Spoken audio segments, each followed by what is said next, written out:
तर यावर विनायक राऊतांनी ही प्रतिक्रिया दिली आहे। स्वतःच्या स्वार्थासाठी देवरांनी पक्षाशी बेईमानी केली असं ते म्हणतायत। जनता पराभव करून देवरांना जागा दाखवेल असा घणाघातही विनायक राऊत यांनी केला आहे। शिंदे सरकार लोकांचे पैसे खात आहे असा आरोप विनायक राऊतांनी केला आहे।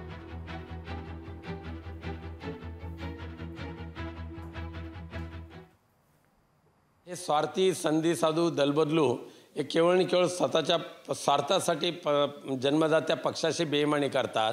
त्यांना मुंबईकर दक्षिण मुंबईतली जनता त्यांचा पराभव करून त्यांना त्यांची जागा दाखवून देईल। हे स्वार्थी संधी साधू दलबदलू हे केवळ आणि केवळ स्वतःच्या स्वार्थासाठी जन्मदात्या पक्षाशी बेईमानी करतात। त्यांना मुंबईकर दक्षिण मुंबईतली जनता त्यांचा पराभव करून त्यांना त्यांची जागा दाखवून देईल। शासकीय निधीवर ढल्ला मारून स्वतःच्या पक्षाचा टिंबा मिरवण्याचा प्रयत्न सध्या हे शिंदे सरकार करते, महाराष्ट्रातलं गद्दार सरकार करते। लोकांचे पैसे द्यायचे नाहीत पण स्वतःसाठी मात्र पण शासकीय निधी वापरायचा हा घाणेरडा प्रकार या महाराष्ट्रामध्ये सुरू झालेला आहे।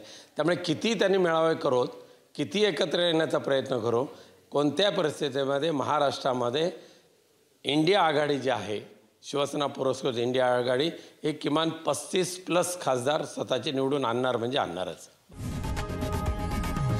लोकशाही मराठी ऐका, पहा, जागरूक रहा।